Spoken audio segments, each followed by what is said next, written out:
So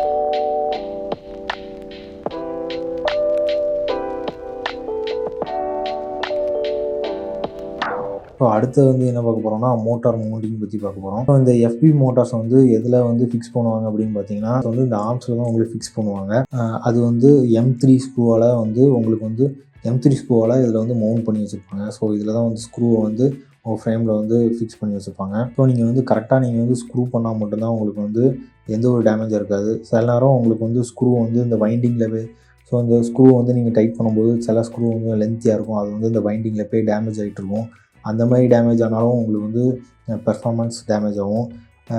அது மட்டும் இல்லாமல் கரெக்டாக நீங்கள் ஃபிக்ஸ் பண்ணாமல் இருந்தாலும் வைப்ரேட் ஆகும் உங்களோட மோட்டார்ஸு. ஸோ அதுவுமே உங்களுக்கு வந்து டேமேஜ் கொடுக்கும். நீங்கள் கரெக்டாக ஃபிக்ஸ் பண்ணாமல் இருந்து அது வந்து ஃப்ளை பண்ணுறப்போ ஒரு ஸ்க்ரூ ஏதோ ஒன்று லாஸ் ஆகிடுச்சு அப்படின்னா உங்களுக்கு வந்து வைப்ரேட் ஆகி அந்த மோட்டார் வந்து ரொம்ப டேமேஜ் ஆகும். அது மட்டும் இல்லாமல் உங்களுக்கு வந்து ஃப்ளை பண்ணிகிட்டு இருக்கும்போதே அது வந்து டேமேஜ் ஆகும். ஃப்ளை பண்ணிகிட்டு இருக்கும்போதே டேமேஜ் ஆச்சு அப்படின்னா உங்களுக்கு வந்து குவாடு மேலே பறந்துட்டு இருக்கும்போதே மேலேருந்து கீழே வந்துடும். உங்களுக்கு வந்து அதை டக்குன்னு கண்டுபிடிக்க முடியாது. நீங்கள் வந்து ஒரு ஸ்க்ரூ போயிருக்கு அப்படிங்கிறத வந்து நீங்கள் வந்து கரெக்டாக நீங்கள் அனலைஸ் பண்ணி பார்த்தா மட்டும்தான் தெரியும். அதுதான் உங்களுக்கு ப்ராப்ளம் அப்படிங்கிறது. ஸோ இப்போ வர எல்லா மோட்டார்ஸுமே வந்து காமனான வைண்டிங் தான் யூஸ் பண்ணுறாங்க. 2207, 2307, 2407 அந்த மாதிரி இருக்குல்ல. அதில் வர எல்லா மோட்டார்ஸுமே வந்து பார்த்திங்கன்னா காமனான மவுண்டிங்ஸ் தான் யூஸ் பண்ணுறாங்க. ஸோ அது எப்படின்னு பார்த்தீங்கன்னா 16:16 அப்படிங்கிற ஒரு ரேஷியோ யூஸ் பண்ணுறாங்க. இல்லைனா 16:19 mm, 16:16 mm இல்லைனா 16:19 mm அப்படிங்கிற ஒரு ரேஷியோவில் யூஸ் பண்ணி தான் உங்களுக்கு வந்து எல்லாமே மவுண்ட் பண்ணுறாங்க. இப்போ வர ஃப்ரேம்ஸ் எல்லாமே பார்த்திங்கன்னா காமனாக ரெண்டுமே வைக்கிற மாதிரி தான் இருக்குது. ஸோ ரெண்டுமே மவுண்ட் பண்ணுற மாதிரி ரெண்டு ஆப்ஷன்ஸுமே நீங்கள் மவுண்ட் பண்ணுற மாதிரி தான் இப்போ வர ஃப்ரேம்ஸ்லாம் இருக்குது. ஸோ நீங்கள் வந்து முதல்ல என்ஷூர் பண்ணிக்கோங்க உங்களுக்கு வந்து உங்கள் ஃப்ரேம்ஸுக்கு எந்த மோட்டார் ஃபிக்ஸ் ஆகும் அப்படிங்கிறதும் பார்த்து நீங்கள் ஆர்டர் பண்ணிக்கோங்க. சில நேரம் பார்த்து ஆர்டர் பண்ணாமல் இருந்தாலும் உங்களுக்கு வந்து மோட்டார்ஸ் சேஞ்ச் பண்ணுற மாதிரி இருக்கும். இல்லைனா நீங்கள் வந்து ஃப்ரேமை சேஞ்ச் பண்ணுற மாதிரி இருக்கும். ஸோ இந்த மோட்டார்ஸ் வந்து மெயின்டைன் பண்ணுறது ரொம்ப இம்பார்ட்டன்ட். நீங்கள் வந்து ஃப்ளை பண்ணிகிட்டு இருக்கும்போது நீங்கள் வந்து கிராஷ் பண்ணுவீங்க. கிராஷ் பண்ணுறப்போ உங்களுக்கு வந்து டஸ்ட்டு மட்டெலாம் உள்ளே போய் உட்காந்துக்கும்.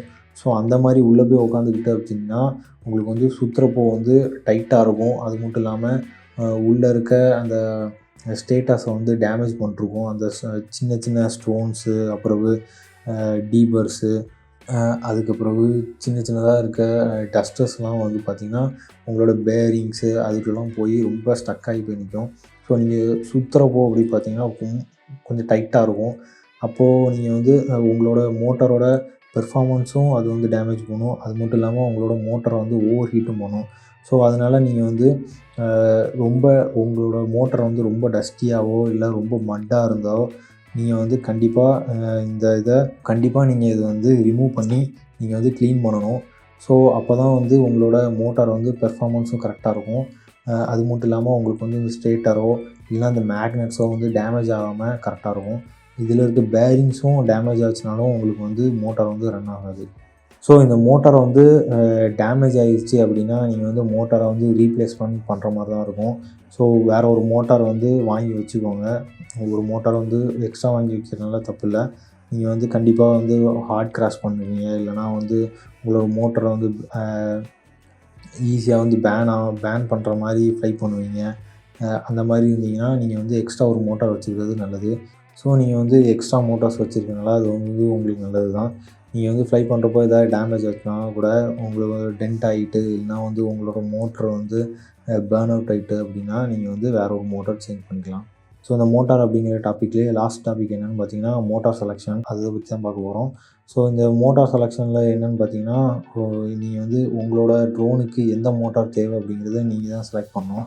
ரேசிங் ட்ரோன்லாம் பார்த்தீங்கன்னா அதுக்கு வந்து ஹையர் கேவி மோட்டார்ஸ் தான் யூஸ் பண்ணுவாங்க. நான் முதலே சொல்லியிருந்த மாதிரி அது வந்து உங்களுக்கு வந்து டக்குன்னு ஒரு ஆக்ஸலரேஷன் கிடைக்கிறதுக்காக அதில் வந்து ஹையர் கேவி மோட்டார்ஸ் தான் யூஸ் பண்ணுவாங்க. அதுதான் வந்து உங்களால் 200 km ஸ்பீடில் வந்து ரீச் ஆகிற வீடியோஸ்லாம் பார்த்துருப்பீங்க. ஒரு மோட்டார் வந்து 200 km ஸ்பீடில் டக்குன்னு போகிறதெல்லாம் பார்த்துருப்பீங்க. ஸோ அது வந்து ஹையர் கேவி மோட்டார்ஸ் தான் யூஸ் பண்ணியிருப்பாங்க அதில்.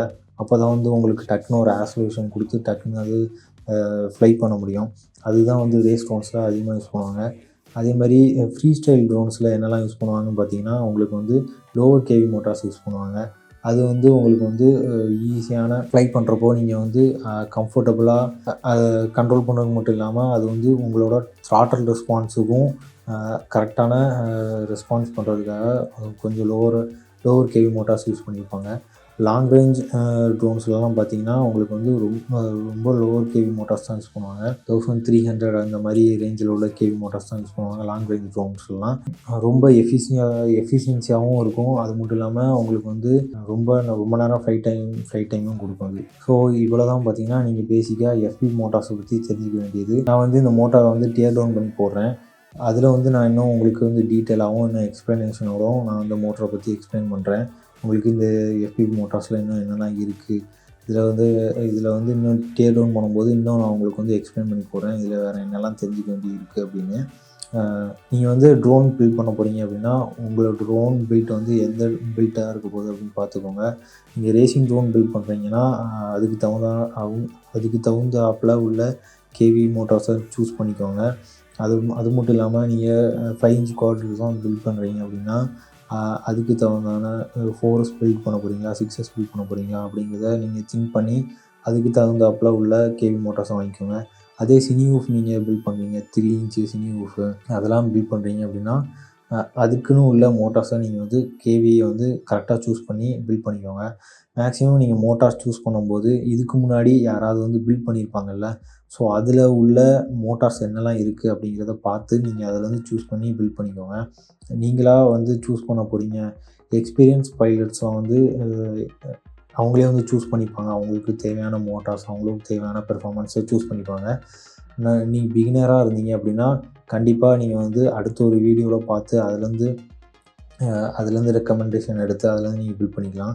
இல்லைனா நீங்கள் வந்து வேறு ஒரு வெப்சைட்லேயோ நீங்கள் வந்து ரிசர்ச் பண்ணி நீங்கள் வந்து எந்த பில்ட் பண்ண போகிறீங்களோ அதுக்கு தகுந்தாப்பில் உள்ள கேவி மோட்டார்ஸை நீங்கள் வந்து சூஸ் பண்ணிக்கோங்க. ஸோ நீங்கள் வந்து மோட்டார்ஸை சூஸ் பண்ணும்போது தப்பாக சூஸ் பண்ணாதீங்க. நீங்கள் வந்து சூஸ் பண்ணுறப்போ 6S பில்ட் பண்ணுறப்போ நீங்கள் வந்து 4S மோட்டார் வந்து வாங்கிடாதீங்க. அது வந்து கண்டிப்பாக வந்து உங்களுக்கு டேமேஜ் பண்ணும். உங்களோட இஎஸ்சியும் டேமேஜ் பண்ணும். மோட்டாரை பேன் பண்ணிடும். ஸோ அதனால் நீங்கள் வந்து பார்த்து வாங்கிக்கோங்க. மோட்டார்ஸ் வாங்குறப்போ ரொம்ப இம்பார்ட்டன்ட். நான் வந்து இதுக்கு முன்னாடியே நிறைய சொல்லியிருக்கேன். 6S பில்ட் வாங்குறப்போ நீங்கள் வந்து 6S உள்ள எல்லாமே 6S'ாக தான் இருக்கணும்.